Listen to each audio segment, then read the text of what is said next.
quando me coloca nessas, nessas situações. Meus queridos, como o pastor mencionou, eu não sei quanto tempo, pastor. Pastor, quanto tempo de uns 20 minutos, né? Então, assim, eu estarei aqui apenas mediando, né? E espero que eu precise ser usado muito pouco, né? Então, assim, a igreja está também à vontade para fazer essas perguntas. O pastor mencionou que ia ter, sei lá, uma forma, escrever uns bilhetinhos, escrever as perguntas, chegaram até mim, mas também tem o microfone, né? Quem tiver um pouco mais constrangido, quiser mandar para o meu WhatsApp, alguma pergunta que eu passo para o pastor. Homem, quem quiser perguntar, se levante, vá aqui, pega o microfone aí, ó. Quem vai fazer a pergunta aí? Tem alguns que não gostariam disso, mas o microfone mas eu queria começar. Eu queria usar o poder do microfone e começar. Pastor, eu vou buscar o senhor, eu fiquei com essa honra de buscar o senhor hoje à noite, né? Aí eu queria perguntar, o senhor cabe dentro de um prisma? Né? Se o senhor... Eu tinha que perguntar isso, que eu estou muito preocupado, né? Mas brincadeiras à parte, né? Não era bem isso. Mas a minha pergunta é, com base na questão dos desafios, né? Dos valores da família, tudo isso. Eu li recentemente uma pessoa falando alguns dados, e às vezes os dados não são muito confiáveis, mas ela dizia que a cada 10 cristãos, a cada 10 jovens cristãos que entram na faculdade, entram na universidade, 7 não permanecem, não perseveram na fé. Não sei se esses dados são fiéis, mas a verdade é que muitos se perdem na faculdade. Que conselho o senhor daria a um pai ou ao jovem, né, que está passando por esse momento, né, de adentrar na faculdade ou já está lá? De cada 4 cristãos, 3 abandonam o cristianismo na universidade e, digo mais, até mesmo nos últimos anos do ensino médio. Então, de fato, de 70% a 80% dos jovens abandonam o cristianismo nesses ambientes. E a razão é porque não conseguem dar respostas inteligentes e articuladas aos desafios céticos que encontram nestes ambientes acadêmicos e, além do mais, se tornam vítimas dessas ideologias comunistas anticristãs, como feminismo, antipatriarcalismo, antinatalismo, abortismo, etc., etc. O que o pai tem que fazer é preparar o jovem por meio da apologética. A apologética é uma área da teologia que faz com que você aprenda as razões para a fé. Lá na primeira epístola de Pedro, no capítulo 3, no verso 15, coloca aí, irmã, diz: santifique o Senhor o seu coração, esteja sempre preparado para apresentar todo aquele que vos pedir a razão da esperança que há em vocês, há em vós. Então, quando as escrituras dizem aí, ó, que eu não consigo ver aqui direito, mas apresentar as respostas, não sei qual é a tradução que está aí, apresentar as respostas, responder, apresentar a defesa, as diversas traduções, em grego é apologia. Então, apologia, em grego, dá o português apologética, que é uma transliteração do grego. E apologética é exatamente saber o porquê você crê. Então, o que é que o jovem tem que estar? Tem que estar preparado intelectualmente para enfrentar esses ambientes. Tem de saber a razão da fé, que o cristianismo é, conforme eu disse hoje mesmo, tem como base a verdade. Então, como jovens preparados, eles resistem e se tornam até missionários nesses ambientes. Agora, se o jovem não tem dimensão que o comunismo é anticristão, o comunismo ele é satânico. Se não tem dimensão disso, que o comunismo é do Satanás, que ele será agredido nessa área, que ele será agredido também na questão intelectual, se torna vítima fácil. Então, o que os pais têm que fazer, e as igrejas têm que fazer, treinarem os jovens na defesa da fé ou na apologética. A primeira de Pedro 3,15 é um mandamento. Veja bem, não é uma opção, é um mandamento e é escrito em uma carta católica, não no sentido da igreja imperial, da igreja romana, mas no sentido de católicos em grego, que quer dizer universal. Não é uma carta dirigida a uma igreja específica, cujo entendimento exige que você saiba o contexto em que ela é escrita, mas é uma carta aberta, de mais fácil e direto entendimento, portanto, é um mandamento escritural das Escrituras para que saibamos o porquê que nós cremos. O caminho é apologética, tanto apologética científica, que eu falarei um pouco hoje à noite, quanto a apologética cultural, que é essa do combate às ideologias anticristãs comunistas que tem por intuito destruir o nosso jovem. Antes que eu passe para o irmão Gustavo, e abrir para a plenária, o senhor mencionou a questão do feminismo, né? E dentre muitos ataques que o feminismo vem investindo sobre a família, um que o senhor mencionou aí foi o aborto, né? Assim, por mais que elas tenham essa visão, ou melhor, não tenham essa visão, mas tentem passar a visão da sociedade, que é como uma luta pela mulher, pelo direito da mulher, pelo direito do corpo da mulher, mas o que me parece seria mais um direito a uma vida libertina sem o peso da consequência. Então, assim, o que o senhor poderia falar? Mais de 50% dos fetos, por uma questão de lógica, é de mulheres, são crianças intrauterinas que são mulheres. Se o feminismo quisesse proteger a vida da mulher, tem que proteger o feto intrauterino, a criança intrauterina, porque ela provavelmente pode ser uma mulher. E outra coisa também é o seguinte, se o aborto é livre, quer dizer que eu posso abortar, a mulher pode abortar uma filha intrauterina porque ela só quer ter meninos? O feminismo é a favor disso? Ou, por exemplo, a mulher, se o aborto é livre, a mulher pode abortar, por exemplo, uma criança, se ficar constatado que a cor da pele dela não é a cor que a mãe quer? É possível isso? O aborto é uma aberração. Aberração. O aborto é tanta aberração que só pode ser, de fato, discutido por uma elite. Você sabia disso? O aborto só pode ser discutido pela elite das pessoas que não foram abortadas. Todos nós que discutimos o aborto não fomos abortados. Então, como é que você, que necessariamente não foi abortado, quer que outro seja? O aborto é assassinato intrauterino. Não é, a mãe que não quer ter um filho pode simplesmente ter o filho e dar para adoção. Isso não é crime de abandono. Você pode dar o filho para adoção. Isso não tem problema. Agora, você abortar... Outra coisa também importante, né, que dá essa ideia de libertinagem. As mulheres que provocam aborto não ficam livres do problema, não. Passam a vida toda lutando contra problemas psicológicos seríssimos. Seríssimos. Depressão profunda, dificuldade de lidar com outras pessoas. Olhe, é uma coisa horrível. Há inúmeros erros. Aí o povo diz, o aborto justifica a legalização do aborto porque muitas mulheres morrem no aborto clandestino. Mentira! Você pergunta para qualquer ginecologista, obstetra que você conhece, se ela já viu alguma mulher morrendo de aborto clandestino. Morre-se muito mais de parto. Então, é uma mentira. Então, são mentiras que são colocadas. Entendeu? E mesmo que morresse de aborto clandestino, você não poderia dar como solução o assassinato da criança. Porque se assassinato fosse solução para alguma coisa, tudo estava resolvido.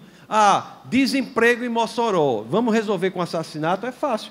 Reúna aí o desempregado, a gente mata todo desempregado. Depois vai ter 100% de emprego. É assim que resolve? É assim?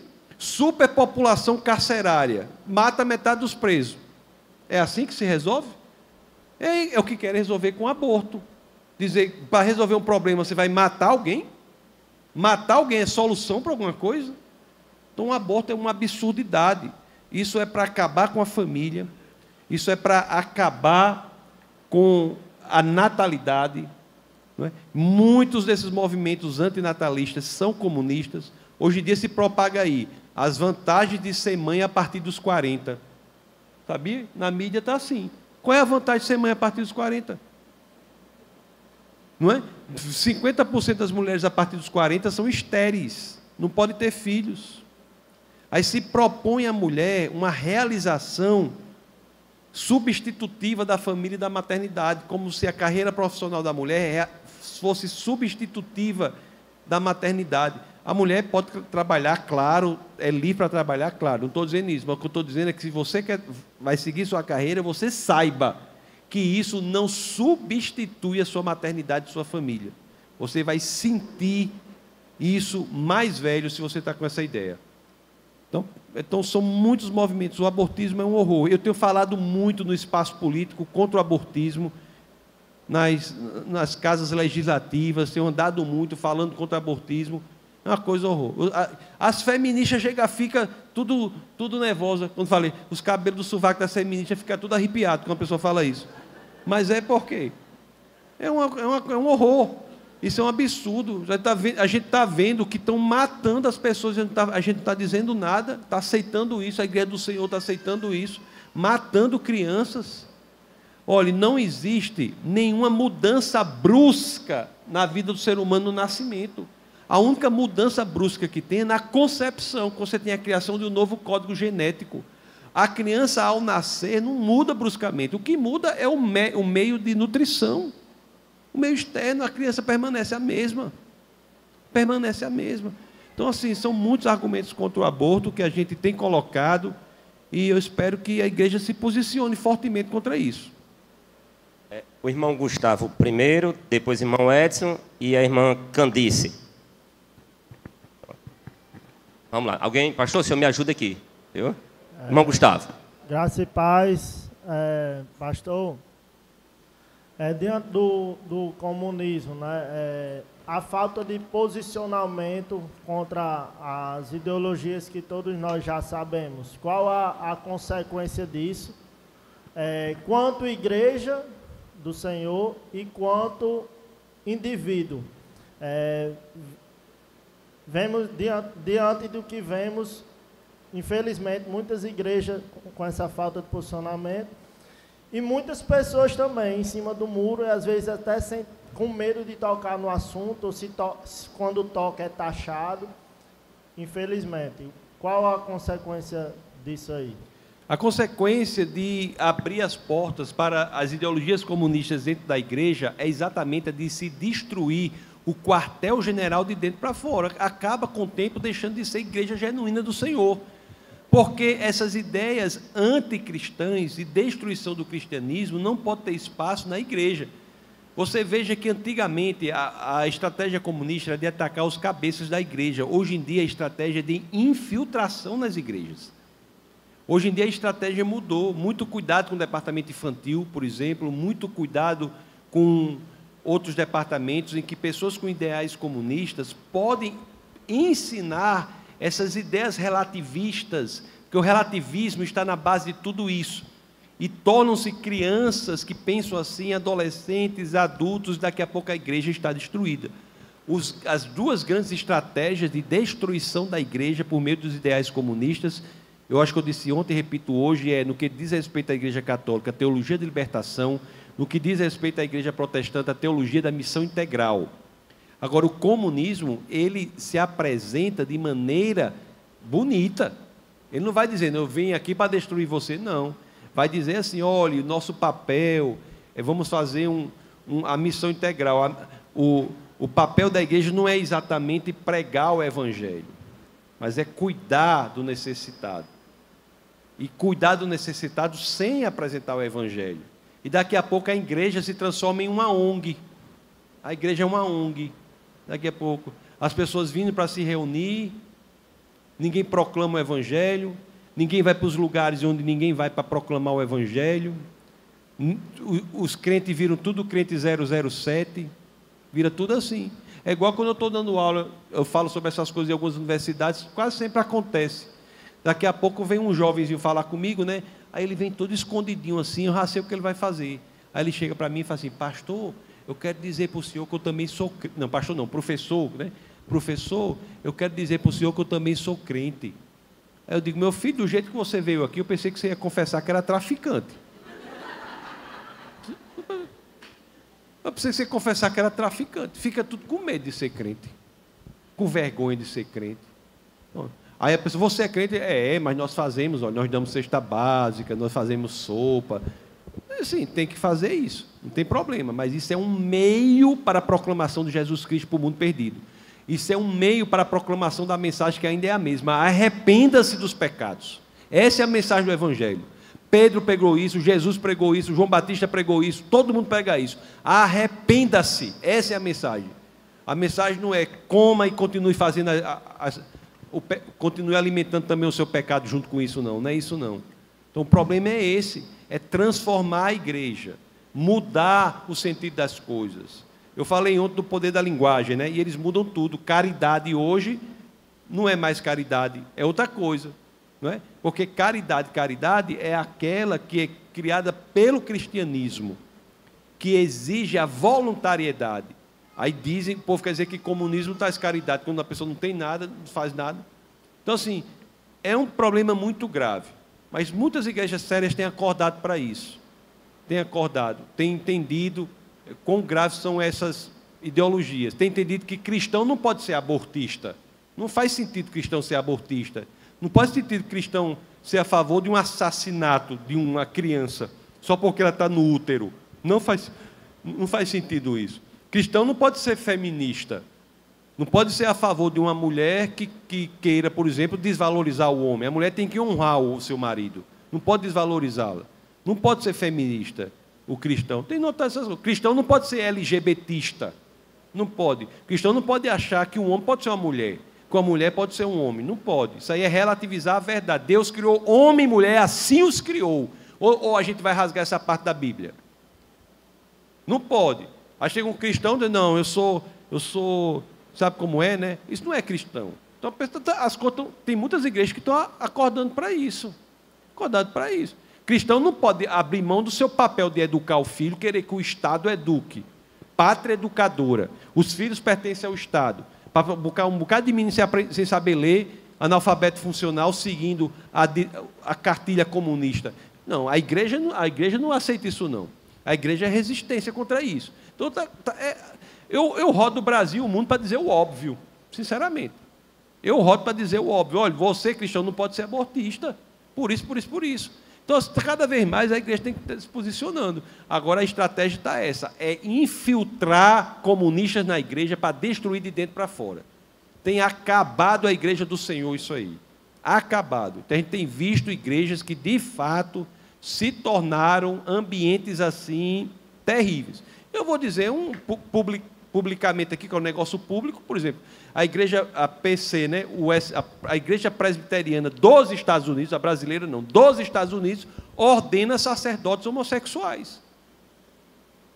Ordena sacerdotes homossexuais. Mas não pode, né? A pessoa quer ser homossexual, seja. Mas isso é algo que não está de acordo. A pessoa quer ser adúltera, seja, mas isso não está de acordo com as Escrituras. A relação sexual, de acordo com as Escrituras, é entre um homem e uma mulher no casamento. Então, fora disso, não está nas Escrituras. Então, se você relativiza a Bíblia, estava conversando com o pastor também, o pastor falando de maneira magistral, muito interessante dizendo isso, e hoje em dia se relativiza tudo. Até a Bíblia. A Bíblia diz, né? Deus que homem e mulher assim os criou, não é? Gênesis 1, 27, 26. Homem e mulher assim os criou. Aí você chega, agora não. Um homem pode ser uma mulher, a mulher pode ser um homem. Não pode nem pela ciência, nem pela Bíblia. Então, assim, essas coisas têm que ser bastante claras. A igreja tem de se posicionar. Nós temos que aprender que somos chamados para incomodar o mundo. Nós não somos chamados para alisar o mundo, não. É para incomodar o mundo. Incomodar o mundo. Nós somos a contramão do mundo, nadando contra a correnteza. O mundo tem a correnteza. O domínio desse mundo está nas mãos dos inimigos de nossas almas.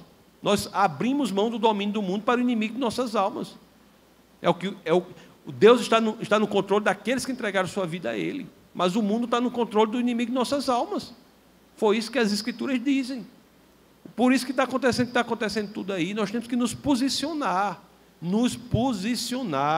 Porque, agora, o bom, interessante das coisas é o seguinte, só para terminar, que eu estou me alongando um pouco dessa resposta, mas interessante é o seguinte, Deus é tão maravilhoso que Ele não apenas aponta o caminho.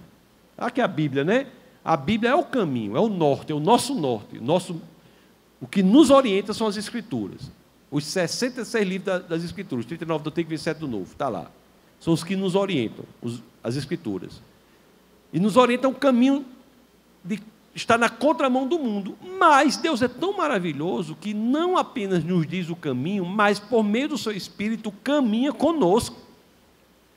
Essa realidade que a Bíblia diz é algo radical. É porque as pessoas às vezes não têm dimensão disso. É tão radical que a Bíblia diz assim, olha, o Espírito do Deus, Criador dos céus e da terra, habita em você. Essa nova realidade, essa nova aliança, é uma aliança radical. O Espírito de Deus habita em nós, faz morada em nós. E por que vamos ter medo de alguma coisa? Eu estava falando assim, me lembrando que quando eu morrer for para o céu, né? Eu até morri, né? Só porque eu morri, não, né? Contei não, depois eu conto. Mas eu voltei, né? É porque senão o pessoal ficar com medo, né? Eu pensei, quando eu morrer, eu vou marcar uma audiência lá com algumas pessoas, né? Abraão, Estevão, esse pessoal assim que eu queria saber algumas coisas específicas, que eu tenho dúvida assim. Abraão, Estevão, né? Esse pessoal lá. Aí eu dizendo, rapaz, Moisés mesmo. Aí a gente pensa que a gente vai se reunir com eles e dizer assim, mas Abraão, cara, como é que foi aquilo, Abraão? Você estava tudo certinho lá, você abandonou tudo e foi para um lugar que você nem sabia qual era, que Deus ia lhe mostrar. Que fé, que postura foi essa? Moisés, você foi lá e enfrentou o faraó. Como é isso, Moisés? Você fez isso? Aí eu pensei, mas na realidade, eles vão olhar para a gente e vão dizer assim, olha, eu lhe digo tudinho. Agora você vai ter que me dizer uma coisa também que eu quero saber. Aí qual é? Ele vai dizer, como é ter vivido na terra com o Espírito do Deus Criador dos céus e da terra em você? Como é? A nossa realidade ontológica, a realidade de quem somos, é algo inimaginável para o povo do Antigo Testamento. E a gente menospreza isso. É um bocado de gente frouxo. Frouxo, como se Deus não habitasse nele. Frouxo. Essa é a verdade. Nós temos que ter fortes para frente, convicção de que nós somos.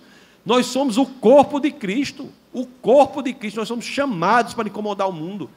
E temos como fazer isso porque Deus habita em nós. Então é assim, irmão. Né? Graça e paz a todos. Pastor, sabemos da seu trabalho, né, pelo Brasil todo aí, né, falando e divulgando, como você mesmo falou, muitas vezes aquilo que é até o óbvio, né? Mas eu queria perguntar, como se dá a sua contribuição lá na faculdade, assim, para o reino de Deus, né? Como você contribui lá na faculdade hoje para o reino de Deus? Graças a mim eu posso dizer, olha, aqui a diversidade, pluralidade. Porque se fosse para o comunismo, a diversidade só presta se for da mesma coisa. Comunismo quer diversidade se for da mesma coisa. Todo mundo pensando na mesma coisa, às vezes se comportando do mesmo jeito. Eu digo, não é diversidade? O que é diversidade? É ter cor diferente, não é? Então pronto, eu sou cristão, conservador, eu acredito na verdade que é imutável. Você acha que não tem verdade, que tudo é mutável? Então é diversidade, você crê uma coisa, eu creio outra. A pluralidade de ideias, a dialética de opiniões, não é isso que ele defende? Eu quero a diversidade. Então eu sou a diversidade. Eu sou a diversidade, eu sou o mais diferente. Quanto mais diferente eu for, melhor para vocês, porque vai ter diversidade. Não é isso? Então, a contribuição é essa, é ter alguém que faz com que a diversidade exista. Porque a depender do comunismo, o que é diversidade é destruído, aniquilado, assassinado, morto. O comunismo quer isso. E faz isso. Stalin matou 20 milhões de compatriotas. 20 milhões de compatriotas. Qual é a população aqui de Mossoró? 300 mil, é? Pronto. 300 mil.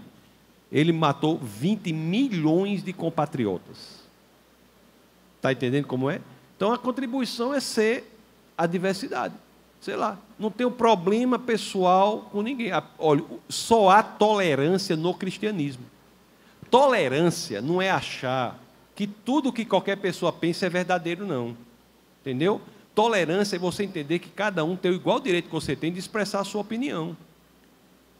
O comunismo quer dizer que tolerância é ele dizer assim, eu dizer assim, isso aqui é um copo. Aí diga, é verdade. Aí o outro chega e diz aqui, isso aqui é um jacaré manco. O cara, é verdade. Não, isso aqui não é um jacaré manco, isso aqui é um copo, é uma taça, é outra coisa. Não é um jacaré isso aqui. Comunismo, por meio do relativismo, quer dizer que você pode ser o que você quiser. Não, a ideia não é essa. Então, na faculdade, o que nós fazemos é isso. E outra coisa, viu? Faculdade é lugar de cristão. As maiores e melhores universidades do mundo foram criadas como escolas cristãs. Harvard, Princeton, Yale, Cambridge, Oxford, foram criadas como escolas cristãs, de discípulos cristãos.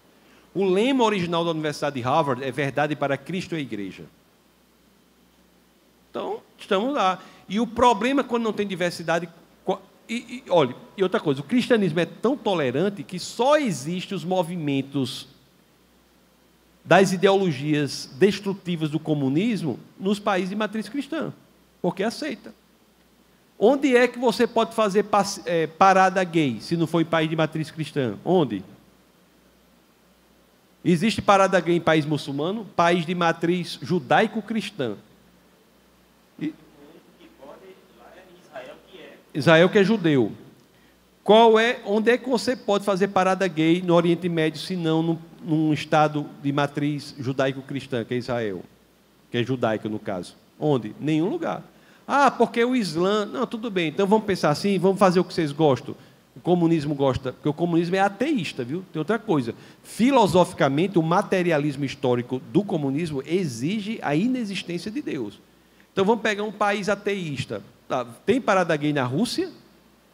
Tem parada gay na China?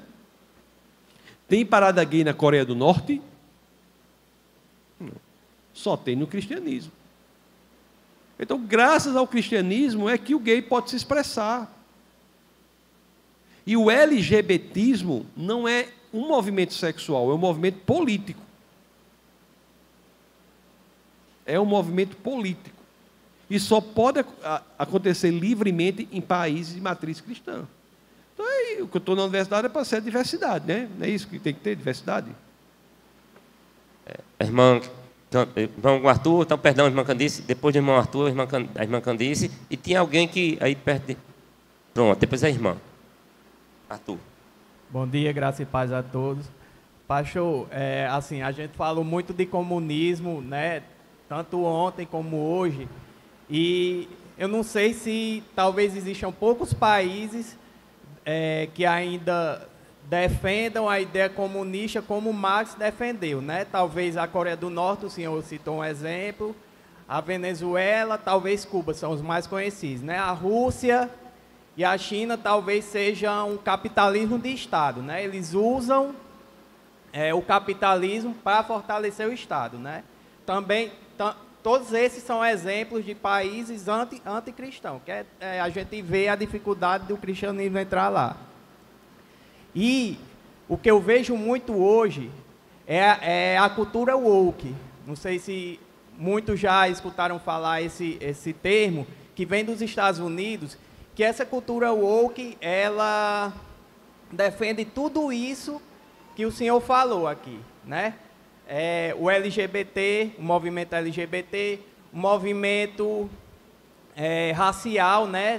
Que existe sim uma estrutura racial de opressor e oprimido por conta da cor, o movimento feminista também.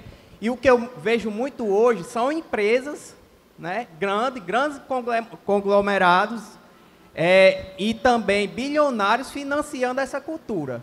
E como o senhor disse, muitos países ditos comunistas, essa cultura não entra, né, como na China, como na Coreia do Norte, na Rússia. E aí como é que o senhor vê isso? Tipo, empresas, a gente pode citar inúmeros exemplos aqui no Brasil e fora do Brasil, né? Empresas como o Itaú, o Bradesco, basta você ver uma propaganda na televisão, defendendo essa ideologia, né? Ideologia feminista, ideologia LGBT, e, tipo, essas empresas não podem ser chamadas de comunistas, né? Então, como a gente pode explicar isso? Eu entendo que a ideia de Marx lá era de opressor e oprimido, né? Que era mais, na época, o opressor era o empresário, né? O dono do meio de produção, e o oprimido, o operário. Hoje, o opressor é o homem branco, o oprimido é o negro, o opressor é o homem, né, o esposo, a oprimida é a esposa, e assim por diante. Mas como você vê hoje em dia as empresas, né, que visam o lucro financiando esses movimentos? Existem duas classes que são fortemente comunistas. Uma é a classe mais pobre e a outra classe que é fortemente comunista é a classe mais rica.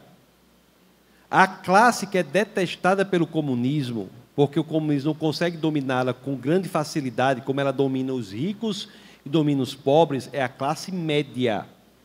A classe média é a classe mais independente do Estado. A classe pobre é totalmente dependente do Estado, por esses programas sociais. E a classe rica, idem.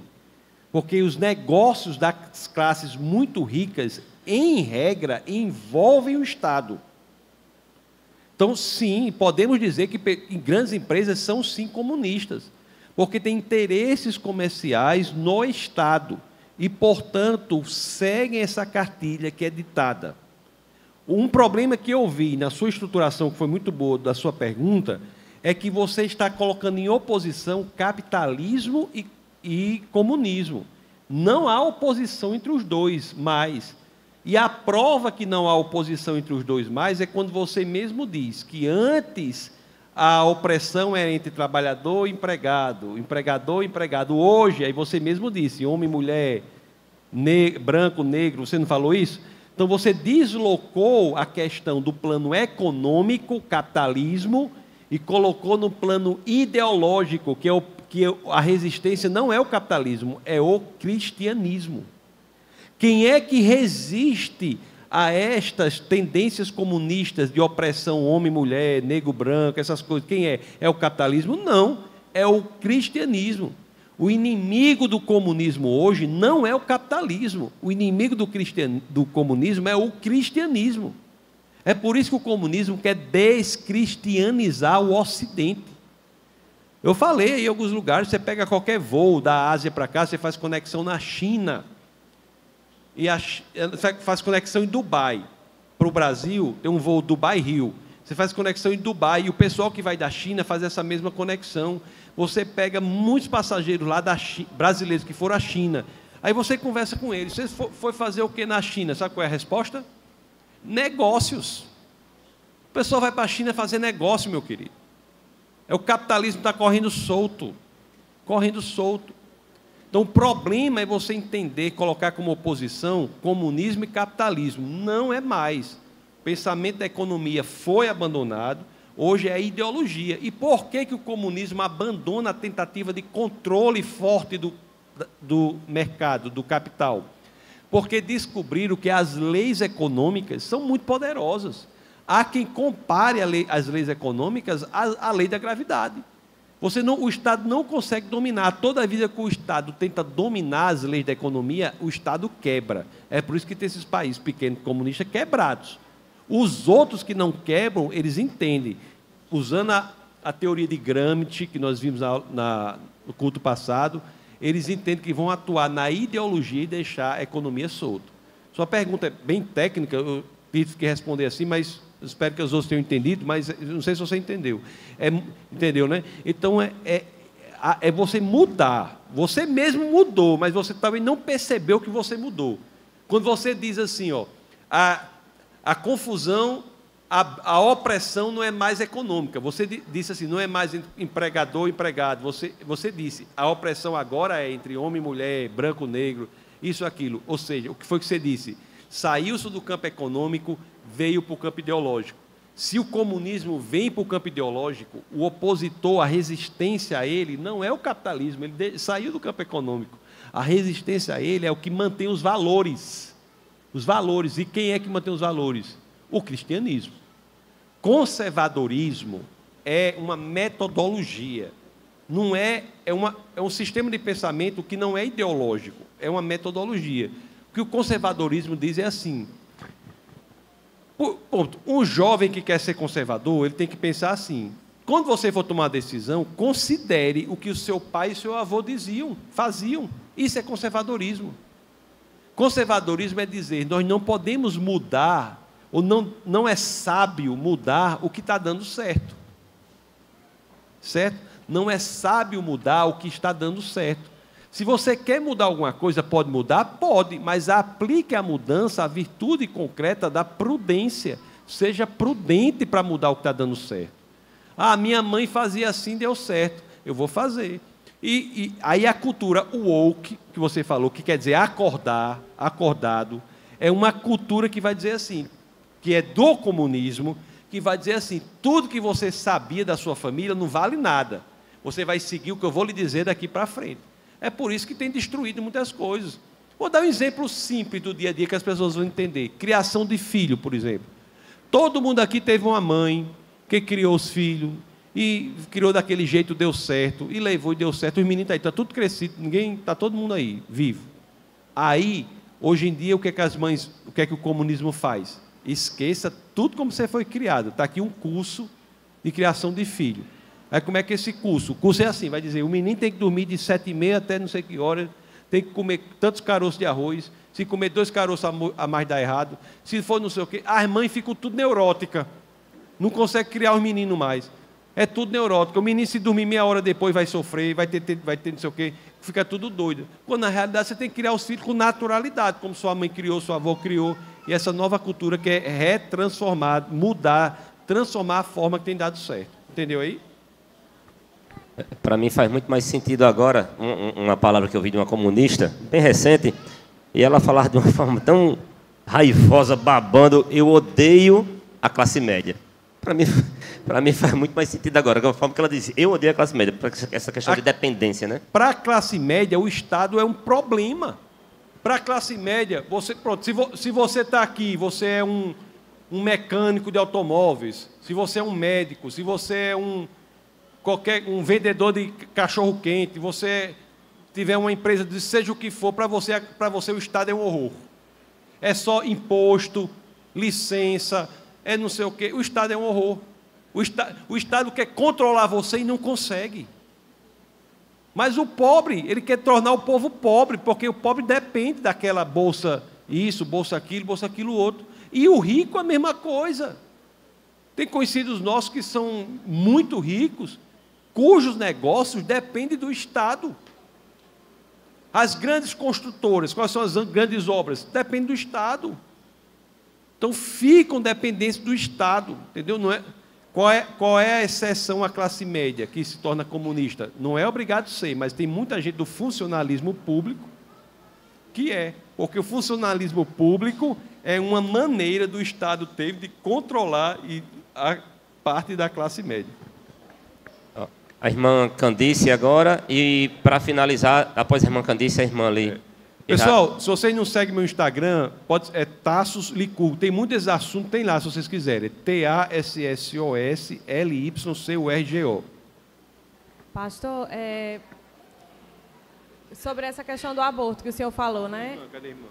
Dá para ouvir? Sobre essa questão do aborto que o senhor falou. Há mais ou menos, quase 2 anos atrás, eu vi uma postagem de uma médica. Aí eu fiquei curiosa.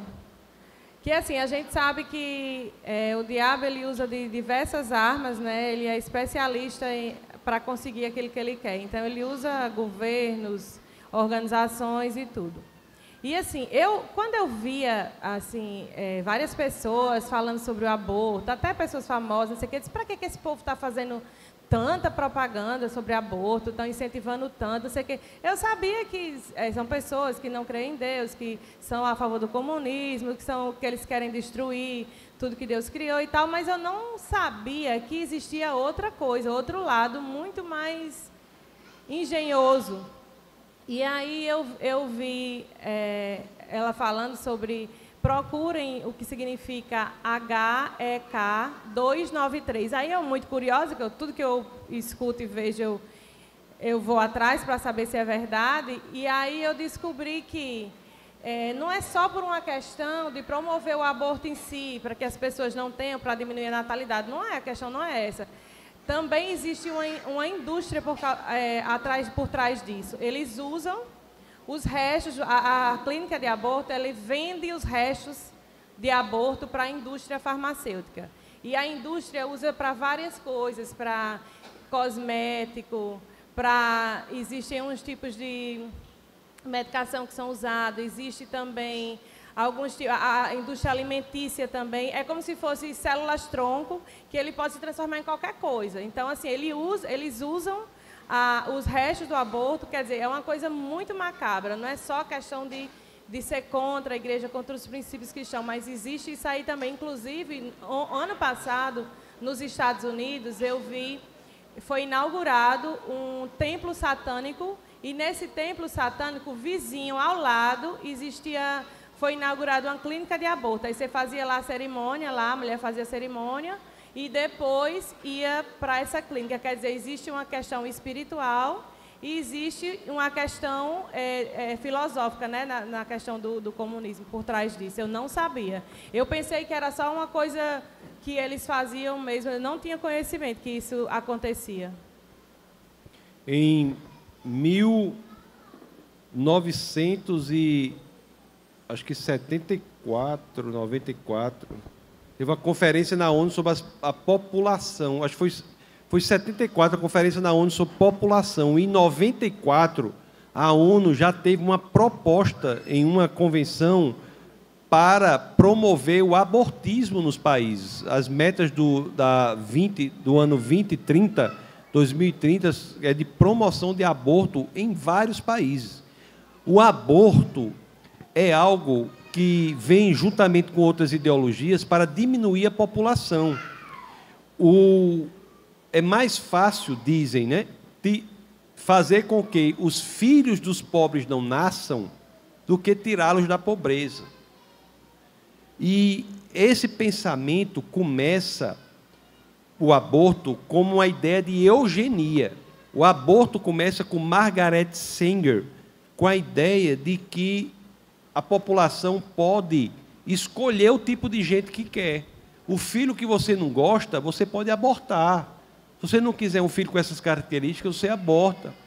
E essa Margaret, ela criou uma instituição chamada Planned Parenthood, que é assim: você pode doar dinheiro para essa instituição e dizer que tipo de mulher esse dinheiro pode ser usado para abortar. É $1.500 um aborto lá nos Estados Unidos. Que tipo de mulher aquele dinheiro pode ser usado? Então, eu posso dizer assim: eu vou doar $1 milhão para ser gasto apenas em mulheres latinas que querem abortar. Então, você está tendo uma ideia ainda de eugenia, ou mulheres afrodescendentes, ou seja lá o que for. Você está querendo selecionar a raça. Depois daí, com essa ideia de eugenia, passaram a uma ideia de econômico. O aborto serve para melhorar a economia. Então, assim, aí passou a divulgar assim, que ninguém pode ter 3 filhos, ninguém pode ter 4 filhos, porque não tem como criar, que você tem que ter só um filho. Passou a ter essa propaganda econômica do aborto. Depois passou a ter a propaganda do direito. O aborto hoje é chamado no mundo jurídico como direito reprodutivo. Eu chamo de assassinato intrauterino. Uma pessoa diz que é direito reprodutivo. E agora para frente foi como ele falou: o aborto hoje está sendo vendido como realização da mulher. Teve um homem que se diz mulher, se diz que é trans. Tem um vídeo dele, ele dizendo que quer ser a primeira trans a ter um transplante de útero para ele, para que possa colocar um bebê lá, e não é para ter o bebê, é para ser a primeira mulher trans a abortar. A abortar. Então, é um movimento satânico, perverso, de destruição, assassinato das pessoas, e não resolve o problema das mulheres. Não resolve. Olha, essa ideia de diminuir a população está em todas as áreas. Por exemplo, essa ideia de que um homem pode ser uma mulher. A Miss Itália é um homem. A Miss Universo teve 2 homens que se dizem mulher trans. A mulher que se diz mulher trans, o homem que se diz mulher trans, é uma mulher que não pode o quê? Reproduzir. Então, o antinatalismo, a ideia de que devemos ter menos filhos cada vez mais, que o mundo não comporta mais gente, o ambientalismo, é algo nesse sentido. Então, é tudo com esse viés do comunismo ideológico. Não. Graça e paz, igreja. A minha pergunta em relação aos filhos. Está sendo um desafio, né, para todos os pais hoje em dia, na criação dos nossos filhos, na parte escolar. E a pergunta que eu queria fazer para o senhor é: como está sendo muito explícito nas escolas, eu queria perguntar ao senhor, existe um momento em que podemos falar, qual o momento que podemos falar sobre sexualidade com nossos filhos? Existe um momento, e qual seria esse? Eu lhe agradeço muito por fazer essa pergunta, que era uma coisa que eu deveria ter falado, não falei. Graças à sua pergunta eu vou falar. Antigamente, a gente dizia assim: Só fale com seus filhos sobre esses assuntos quando ele trouxer. Não é assim que dizia? Não é assim o certo. Não é assim o certo. Por quê? Porque existe um princípio chamado princípio da autoridade. Aquele que primeiro falar com o seu filho sobre esses assuntos, na cabeça dele, terá uma posição de autoridade sobre esse assunto. A família deve ser a primeira a falar com os filhos sobre esses assuntos. Fale com seus filhos sobre todos esses assuntos. Sexualidade, homossexualismo, todos esses assuntos têm que ser abordados pela família e, se não for pela família, pela igreja. Porque mais para frente, quando a criança ouvir isso na escola, se tiver sido falado pela família e pela igreja, ela vai dizer, peraí, eu já ouvi sobre isso lá. Por exemplo, lá na igreja onde eu sirvo, pastor, tem, na sala de criança lá, desde 0 a 2 anos, tem um bonequinho azul, homem, um menino azul, embaixo tem XY. Aí tem uma menina rosa, embaixo tem XX. Porque eu quero que o menino de 0 e 1 ano seja especialista em genética, sabe que os cromossomos masculinos XY e femininos XX? Não, é porque ele já com 1, 2 anos já vai identificar que esse assunto ele já foi visto ali, já é ensinado para eles.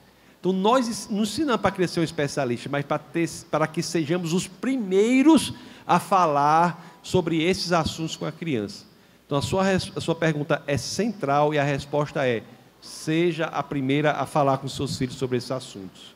Seja, porque senão vai ser a escola, vai ser um entretenimento, tá cheio de desenho animado aí, com os bonequinhos se comportando como se não fosse não sendo da forma correta. Os super-heróis hoje estão mais fracos do que nunca se viu.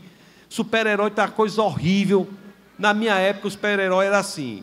Tinha um problema, o super-herói ia lá e matava o mal.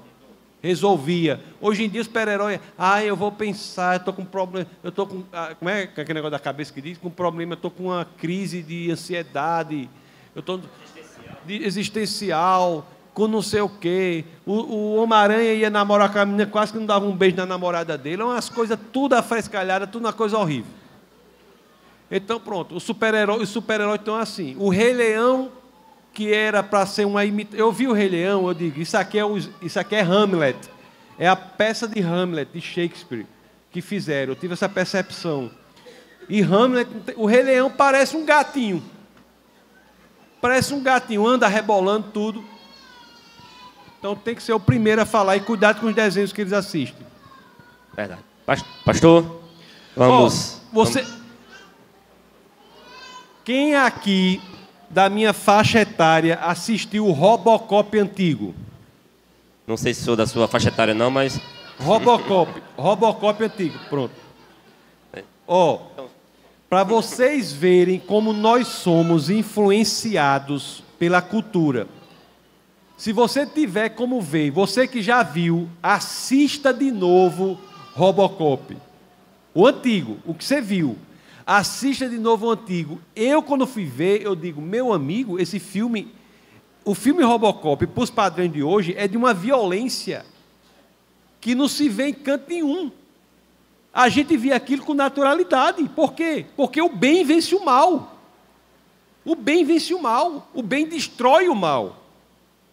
Entendeu? Hoje em dia, se você for ver, veja que você vai ver que é totalmente diferente do que passa hoje. Para você ver a discrepância entre a produção de entretenimento cinematográfica de hoje e a de antigamente. É algo discrepante. Vá ver para você ver como é. Acho que era o Chesterton dizia assim, né?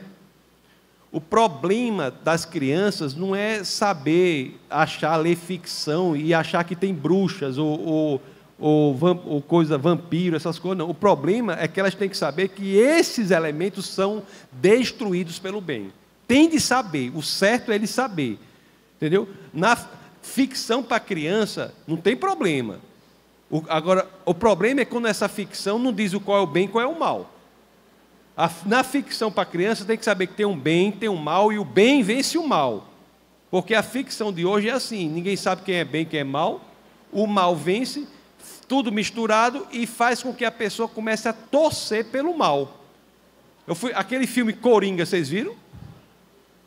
Coringa é um delinquente, terrorista, psicopata, a pior qualidade de gente, e as pessoas assistem aquele filme para torcer contra uma figura daquela. Você vê o poder do entretenimento. Obrigado, pastor. Obrigado, pastor Tasso. Obrigado a Jetro. Meus irmãos, foi demais. Poderíamos